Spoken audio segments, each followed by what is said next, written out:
Rasa malas, menunda-nunda atau istilah lainnya prokrastinasi adalah tindakan menghindari pekerjaan penting dan melakukan hal-hal yang lebih menyenangkan. Prokrastinasi berlebihan dapat menyebabkan masalah kesehatan serius seperti tekanan darah tinggi dan mempengaruhi kesehatan jantung. Bukan hanya sisi negatif melulu, prokrastinasi juga dapat dilihat dari sudut pandang positif. Ini akan dibahas di bagian akhir video ini. Tapi, mengapa kita bisa bermalas-malasan? Gaskan! Prokrastinasi dapat disebabkan karena kita takut hasil dari pekerjaan kita nantinya tidak sesuai dengan ekspektasi atau menunggu waktu yang tepat atau memang suka dengan sistem kabut semalam. Wadidaw! Untuk mengetahui lebih lanjut, ini penjelasan yang sebenarnya apa yang terjadi dalam otak saat kita terjebak dalam rasa malas.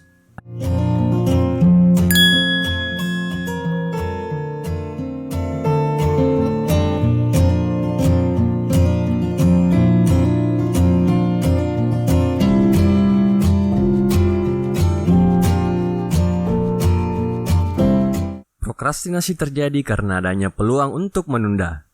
Ini dijelaskan sebagai efek hukum Parkinson yang dikemukakan oleh Dr. Northcote Parkinson, seorang ahli teori administrasi berkebangsaan Inggris. Bunyi hukum Parkinson adalah work expand so as to fill the time available for its completion. Orang-orang cenderung mengada-adakan pekerjaan untuk mengisi waktu. Misalnya saat diberikan tugas dalam waktu kerja selama seminggu, tapi sebenarnya dapat diselesaikan selama 2 jam, kita cenderung menunda untuk mengerjakannya segera dan mengisi dengan hal lain untuk menyesuaikan dengan waktu seminggu yang diberikan. Secara neuropsikologi, prokrastinasi atau rasa malas adalah pertarungan antara limbic system dan prefrontal cortex. Limbic system adalah bagian dari otak yang menjadi pusat emosi, sementara prefrontal cortex mengontrol perencanaan dan pengambilan keputusan rasional. Ketika prefrontal cortex lemah dan gagal mengendalikan keputusan, merencanakan tugas dan memprioritaskan tugas, maka limbic system akan menang dan mengarahkan pada hal-hal yang lebih menyenangkan sehingga mendatangkan rasa malas. Secara psikologi, melihat masalah ini sebagai sebuah regulasi emosi yang disebut sebagai default mode network untuk menghindari perasaan buruk dan stres.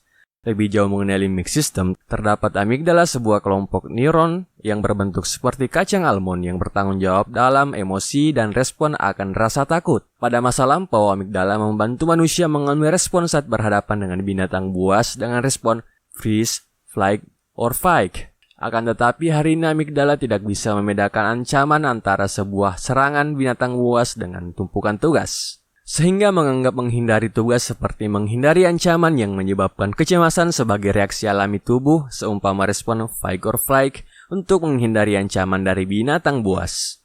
Saat dihadapkan dengan banyak tugas atau kesulitan, maka amigdala mengirim respon untuk menolak fight atau menghindari fly. Masalahnya adalah itu bukan lagi seekor harimau, hanya sekumpulan tugas. Sedangkan psikologi evolusi menganggap bahwa rasa malas adalah bagian dari genetik bawaan. Penelitian menunjukkan bahwa orang-orang yang punya sifat menunda-nunda yang kuat memiliki ukuran amigdala yang lebih besar. Akan tetapi, kamu tidak perlu khawatir. Kamu akan mendapatkan cara menyusutkan ukuran amigdala dengan salah satu main hack yang akan saya jelaskan di bagian akhir video ini. Tim Urban menganalogikan menunda-nunda dengan seekor monyet yang disebutnya sebagai instant gravitation monkey. Ia menyebutkan bahwa dalam pikiran seseorang berdampingan antara pengambil keputusan rasional dan seekor monyet. Pada dasarnya, pengambil keputusan akan mengatakan bahwa inilah waktu yang tepat untuk menyelesaikan tugas. Tapi sang monyet mengambil kendali dengan mengarahkan menuju aktivitas yang mendatangkan kesenangan secara instan seperti menonton Netflix, mengecek chat, dan hal-hal lain. Monyet ini akan mengarahkanmu untuk melakukan hal-hal yang menyenangkan seumpama taman bermain untuknya dan membuatmu meninggalkan pekerjaan penting.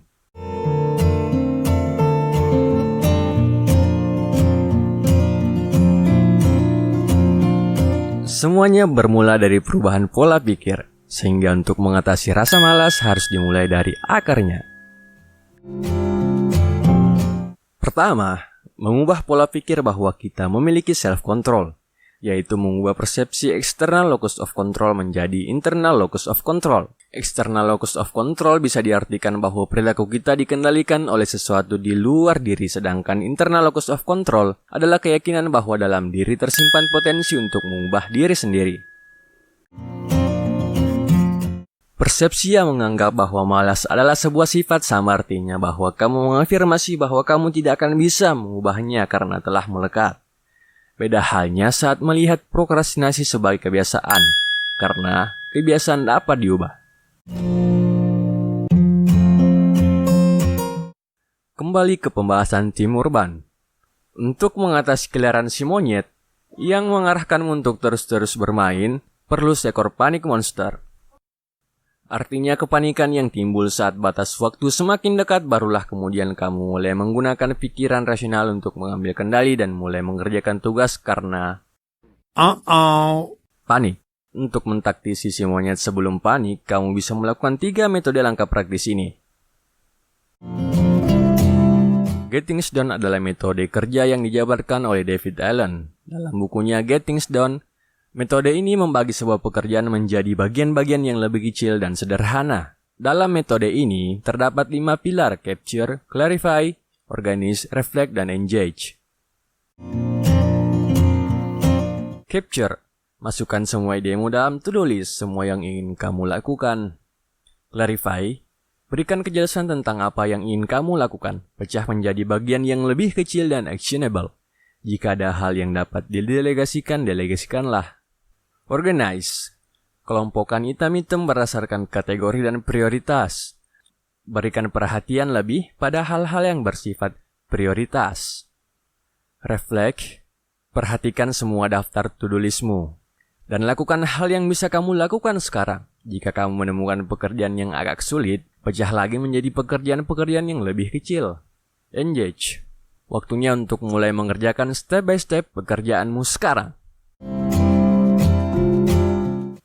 Getting Things Done memberikan gambaran tentang proses pekerjaanmu. Betul. Getting Things Done mengajarkan untuk mencintai setiap proses dan membuat proses menjadi tampak lebih mudah dan actionable. Kaizen berarti perbaikan kecil yang sifatnya terus-menerus dan kontinu. Metode ini diperkenalkan oleh Imei Masaki melalui bukunya Kaizen, The Key to Japan's Competitive Success. Sebenarnya, prinsip Kaizen dilakukan untuk inovasi perusahaan yang berkelanjutan. Akan tetapi dalam produktivitas, metode ini berguna untuk memudahkan pekerjaan atau biasa disebut juga prinsip 1 menit. Inti metode ini adalah fokus melakukan pekerjaan dalam 1 menit pertama, tapi konsisten dilakukan tiap hari, sehingga dapat mengurangi beban untuk memulai pekerjaan. Metode ini dikemukakan oleh Caroline Buchanan. Inti dari metode ini adalah segalanya bisa diselesaikan dalam batas 15 menit. Sederhananya, kamu berkomitmen untuk melakukan sesuatu dalam 15 menit, tidak kurang dan tidak lebih. Saat mencapai 15 menit, kemudian kamu dapat berhenti atau melanjutkan sampai selesai dengan 15 menit tambahan. Dalam melakukan 50 minutes rule dibagi menjadi 6 langkah. 1. Be inspired. 2. Membayangkan tujuan tercapai. 3. Rencanakan 15 menitmu. 4. Persiapkan kelengkapan untuk menjalankan rencana. 5. Lakukan dalam 15 menit pekerjaan itu. 6. Berikan hadiah untuk dirimu saat selesai.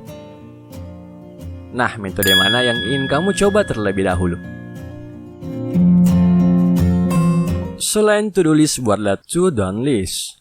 Ini berisi hal-hal yang tidak boleh kamu lakukan kecuali kamu menyelesaikan pekerjaanmu. Ini dapat mencegahmu untuk teralihkan oleh si monyet malas. Selain itu, jauhkan segala distraksi dari sekitar tempat kerjamu yang bisa mengalihkan fokus. Nonaktifkan suara notifikasi, jauhkan ponsel dan hal lain yang dapat mengganggumu.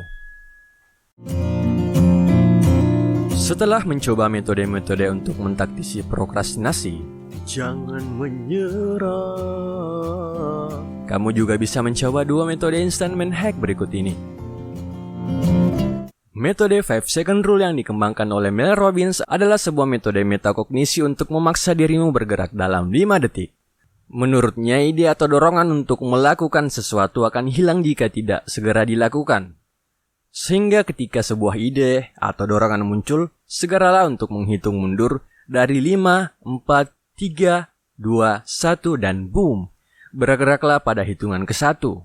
Ini akan memberikanmu dorongan untuk bergerak sesegera mungkin.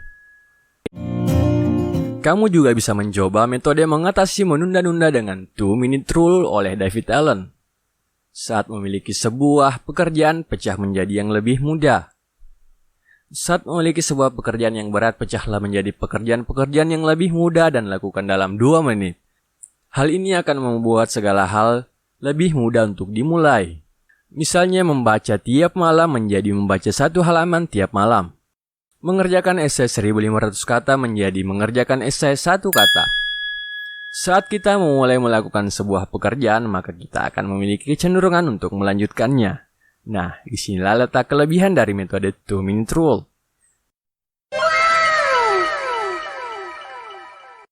Nah, kamu lebih suka pakai metode 5-second rule atau 2-minute rule? Jelaskan di kolom komentar.